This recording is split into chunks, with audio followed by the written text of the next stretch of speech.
Mathéo Radio présente À haute voix la lecture intégrale des œuvres spirituelles majeures. Aujourd'hui, La Divine Comédie de Dante Alighieri.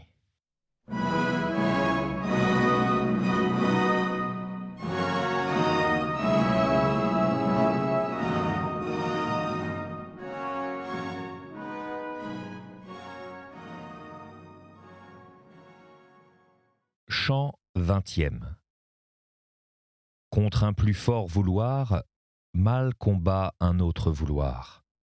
Ainsi, contre ce qui me plaisait pour lui plaire, je retirais de l'eau l'éponge non rassasiée.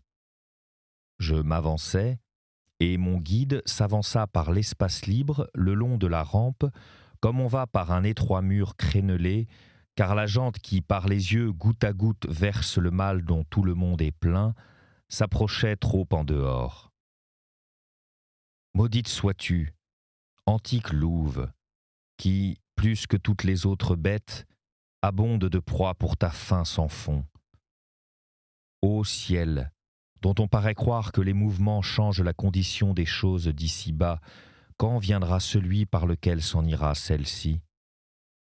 Nous allions à pas lents et rares, et j'étais attentif aux ombres que j'entendais pitoyablement pleurer et se plaindre, lorsque de fortune jouit douce Marie devant nous appelée au milieu de ses pleurs, comme la femme en travail d'enfant, et ajoutait « Aussi pauvre tu fus qu'on le peut voir par le réduit où tu déposas ton fruit saint. »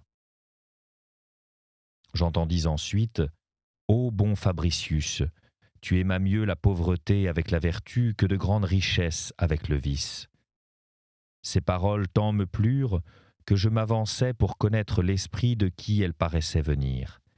Il parlait aussi de la largesse que fit Nicolas aux jeunes vierges pour conserver pur leur honneur. Ô âme qui si bien discours, dis-moi qui tu fus, dis-je, et pourquoi seul tu renouvelles ces dignes louanges. Tes paroles ne seront point sans récompense si je reviens accomplir le court chemin de cette vie qui vole vers son terme. Et lui, je te parlerai non pour confort que j'attende de là, mais à cause de la grâce singulière qui reluit en moi avant que tu sois mort.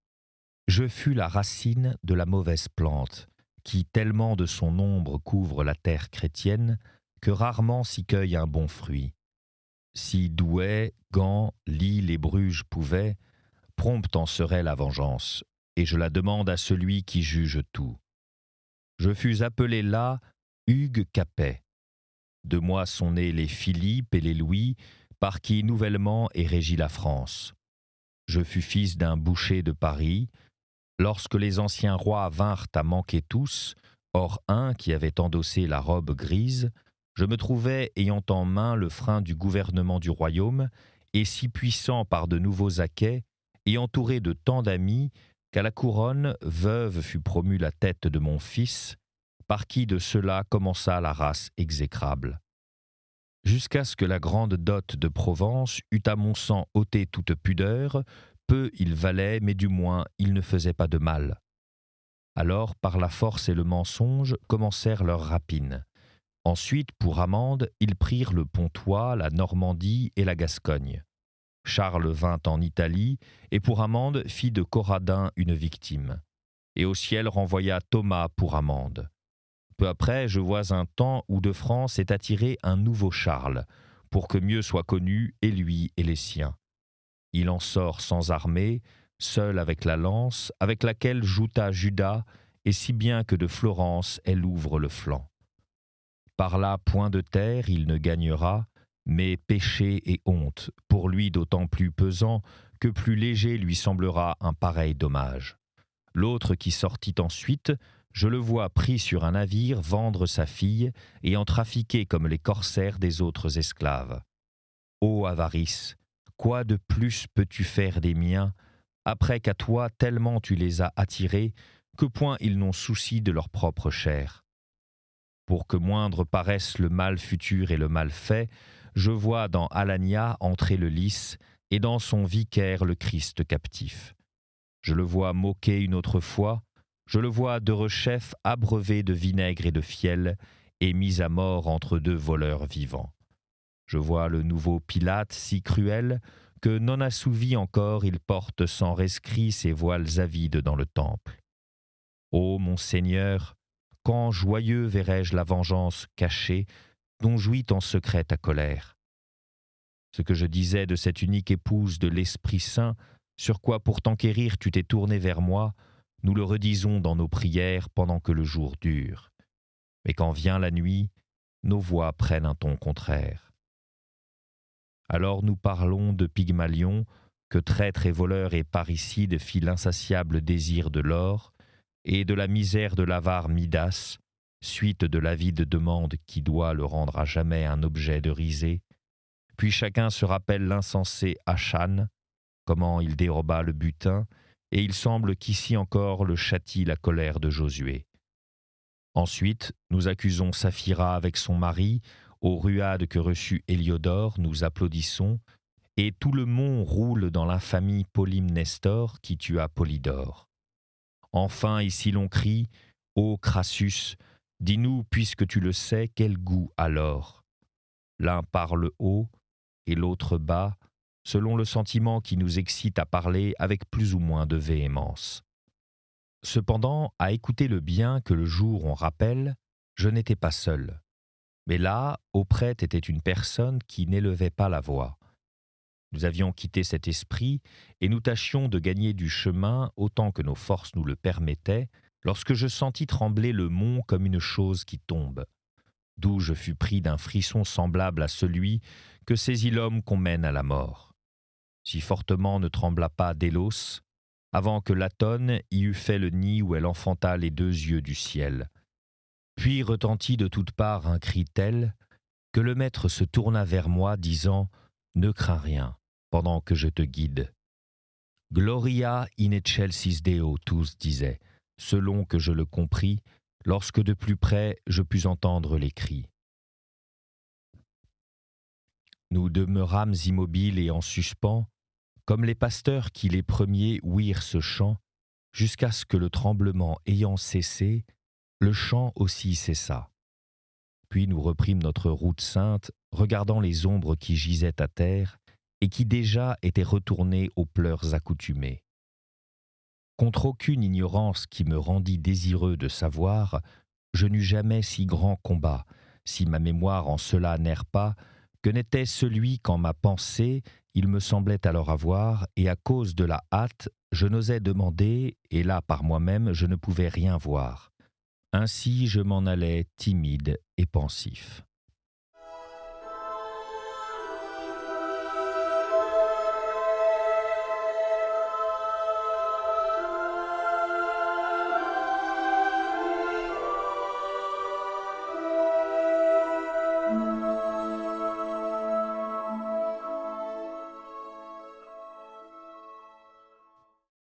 Chant 21e.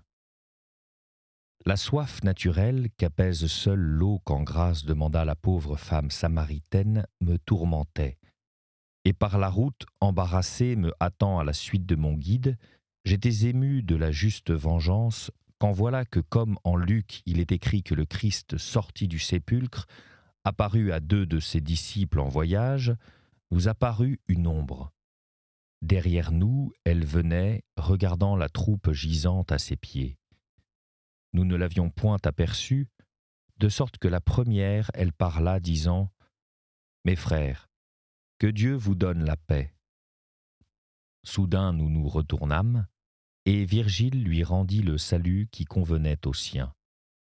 Puis il commença « Que dans l'assemblée bienheureuse t'introduise en paix le juste juge qui me relègue dans un éternel exil. Si vous êtes, dit-elle en continuant d'aller des ombres que Dieu ne daigne pas admettre là-haut, qui vous a ainsi conduit par cet escalier?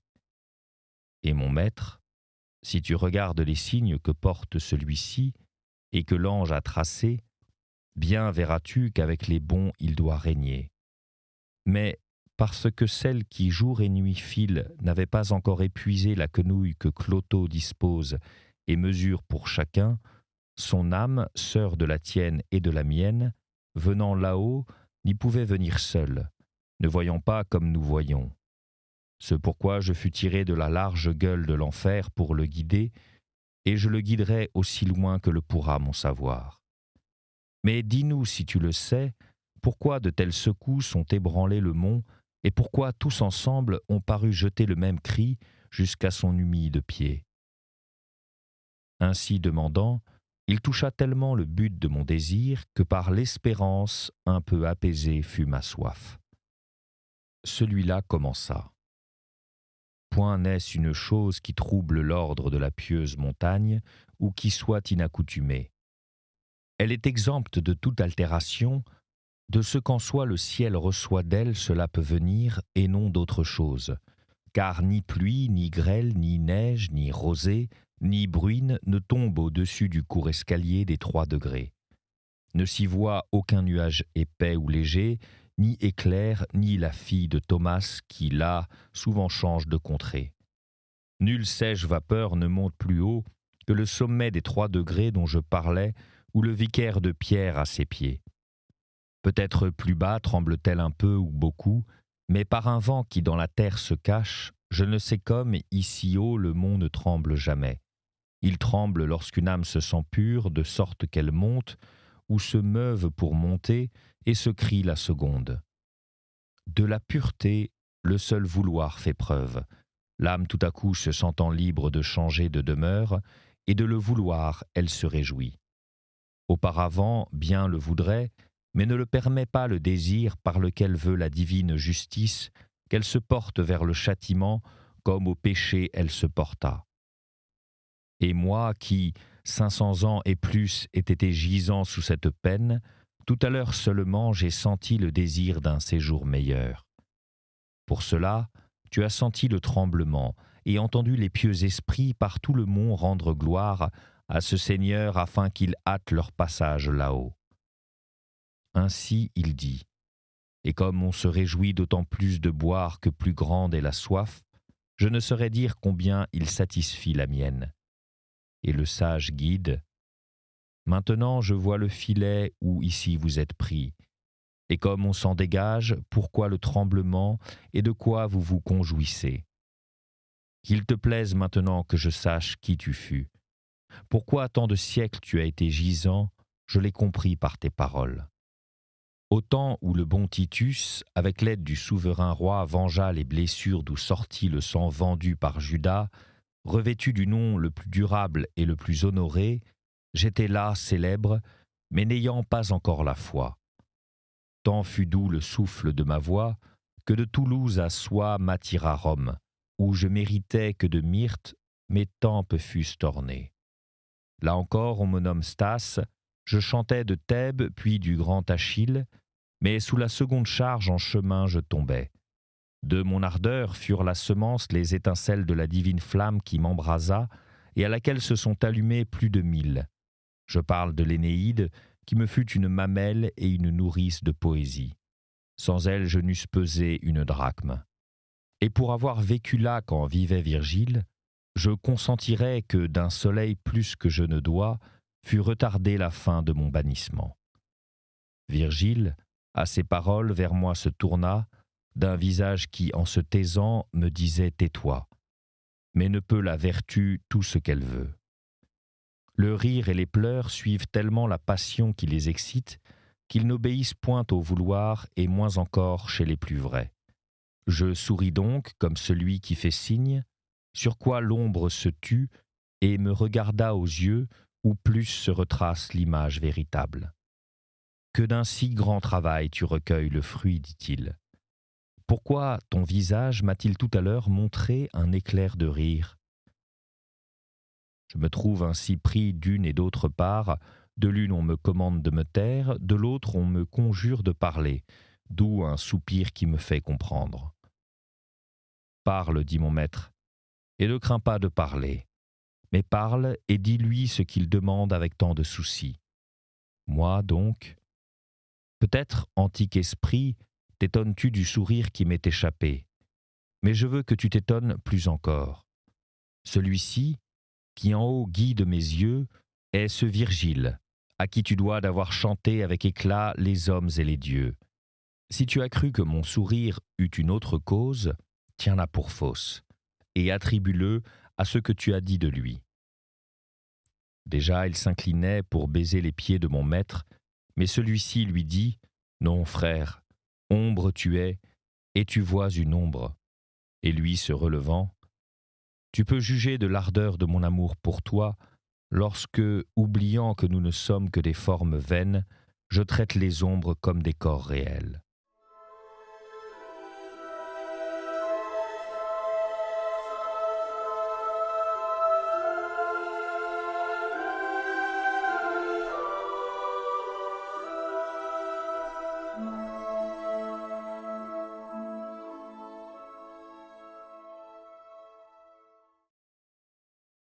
Chant 22e. Déjà derrière nous, l'ange était resté, l'ange qui nous avait acheminés vers le 6e cercle, après avoir effacé de mon front une empreinte, et avec ceux qui à désir ont la justice, il nous avait dit « Beati », et le reste des paroles avec Sitisiunt, sans ajouter rien autre chose.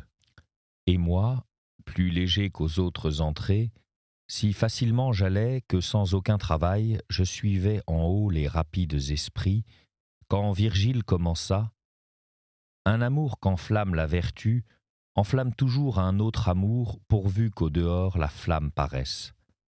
Ainsi, du moment où parmi nous dans les limbes de l'enfer descendit Juvénal, qui me révéla ton affection, la mienne fut la plus vive qu'on puisse ressentir pour une personne qu'on ne vit jamais. De sorte que courts maintenant me paraîtront ces escaliers. Mais dis-moi, et comme ami, pardonne si par excès de confiance trop je lâche le frein, et comme ami désormais discours avec moi. Comment put l'avarice trouver place en ton sein, soigneusement remplie, comme tu l'étais de toute sagesse? Ces paroles provoquèrent d'abord en Stas un léger rire, puis il répondit « Chacun de tes dires met une chère marque d'amour. Véritablement, quelquefois apparaissent des choses qui donnent un faux sujet d'étonnement parce que les choses en sont cachées. Ta demande me montre que tu crois peut-être à cause du cercle où j'étais que je fus avare en l'autre vie. Or, sache que trop fus-je éloigné de l'avarice, et cet excès a été puni des milliers de lunaisons. Et n'était que je redressais mon penchant lorsque j'entendis comme en ton courroux tu gourmandes la nature humaine, à quoi ne conduis-tu point, exécrable fin de l'or, la convoitise des mortels? Roulant mon fardeau, je sentirais les joutes douloureuses. Alors je m'aperçus que trop pouvaient s'ouvrir les mains pour dépenser, et je me repentis de ce mal comme des autres. Combien ressusciteront la tête rase à cause de l'ignorance qui de ce péché empêche de se repentir vivant, et jusqu'au dernier terme. Et sache que la faute directement opposée à une autre sèche avec elle ici sa verdeur. Si donc, pour me purifier, j'ai été parmi ceux qui pleurent l'avarice, par son contraire, ce m'est advenu. Quand tu chantas les armes cruelles, cause de la double tristesse de Jocaste, dit le chantre des bucoliques, par ces chants m'accompagne Clio, il ne paraît pas que fidèle, tu fais encore la foi, sans laquelle point ne suffit de bien faire. S'il est ainsi, quel soleil ou quel flambeau dissipe tellement les ténèbres qu'après tu dirigeas tes voiles à la suite du pécheur? Et lui dit, toi le premier tu me conduisis au Parnasse pour me désaltérer dans ces grottes. Toi le premier, après Dieu, tu m'éclairas. Tu as fait comme celui qui va de nuit, projetant derrière soi la lumière, et à lui elle ne sert, mais il instruit ceux qui le suivent. Quand tu as dit « le siècle se renouvelle, la justice revient et le premier âge de l'homme, du ciel descend une race nouvelle, par toi je fus poète, par toi chrétien. Mais pour que mieux tu discernes ce que je dessine, ma main y apposera les couleurs. Déjà tout le monde était plein de la vraie croyance, semée par les messagers du royaume éternel, et ta parole que je viens de rappeler s'accordait avec celle des nouveaux prédicateurs, d'où je pris l'habitude de les visiter. Ensuite, ils me parurent si saints que quand Domitien les persécuta, à leurs pleurs je mêlais mes larmes. Et tant que je fus de là, je les secourus, et leurs mœurs pures me firent mépriser toutes les autres sectes. Et avant qu'en mes verges conduisissent les Grecs au fleuve de Thèbes, je reçus le baptême. Mais par peur je me cachais d'être chrétien et restais longtemps païen en apparence. Cette tiédeur m'a, plus de 400 ans, retenu dans le 4e cercle. Toi donc qui as levé le voile qui me cachait le grand bien dont je parle, tandis que nous avons encore à monter beaucoup, dis-moi où est notre chère Thérence, Cécilius, Plaute et Varron, si tu le sais. Dis-moi s'ils sont condamnés et à quelle demeure. Cela, et Perse, et moi, et beaucoup d'autres, répondit mon guide, nous sommes, avec ce grec que les muses allaitèrent plus abondamment qu'aucun autre, dans le premier cercle de l'obscure prison. Bien souvent, nous parlons du mont que ne quittent point celles qui nous ont nourris. Avec nous sont Euripide, Antiphon, Simonide, Agathon et plusieurs autres Grecs qui ceignirent leur front de laurier. Là, de ceux que tu as chantés, se voient Antigone, Déiphile et Argia et Ismène, toujours aussi triste. On y voit celle qui montra Langia. Là est la fille de Tirésias et Thétis et Déidamie avec ses sœurs. Déjà, les deux poètes se taisaient, de nouveau attentifs à regarder autour, hors désormais de la montée et des parois. Et déjà 4 des servantes du jour étaient demeurées en arrière, et la 5e était au timon, le dirigeant en haut vers la zone ardente quand mon guide. Je crois qu'en suivant le contour du mont, nous devons tourner notre droite vers le bord extérieur, comme nous l'avons fait jusqu'ici. Ainsi, l'accoutumance fut là notre enseignement, et nous prîmes ce chemin avec plus d'assurance par l'assentiment de cette digne âme, et ils allaient devant et moi seul derrière, écoutant leurs discours qui me donnaient l'intelligence de la poésie. Mais tôt rompit le doux discourir un arbre qu'au milieu du sentier nous trouvâmes, chargé de pommes, à l'odorat suaves et bonnes. Et comme le sapin de rameau en rameau se rétrécit en s'élevant, ainsi cet arbre en descendant, afin je crois que dessus nul ne monte. Du côté où le chemin était fermé, tombait du roc élevé une eau claire qui se répandait d'en haut sur les feuilles. Les deux poètes s'approchèrent de l'arbre et d'au-dedans, à travers le feuillage, une voix cria « De ce fruit vous aurez disette ». Puis elle dit « Plus pensait Marie à ce que les noces furent honorables et complètes qu'à sa bouche qui maintenant pour vous répond. » Et les antiques Romains se contentèrent d'eau pour boisson, et Daniel méprisa le manger et acquit le savoir. Le premier âge fut beau comme l'or, il rendit par la faim les glands savoureux, et par la soif fit de chaque ruisseau du nectar. Du miel et des sauterelles furent la nourriture de Baptiste dans le désert. Pour cela glorieux est-il, et aussi grand que le déclare l'Évangile. C'était À haute voix, une émission de KTO Radio. Aujourd'hui, La Divine Comédie de Dante Alighieri. Lecture, Fitzgerald Berton. Captation et réalisation, Gustave Schlicht et Thibaut Dagalier. Une émission disponible en podcast sur ktoradio.com et sur l'application KTO Radio.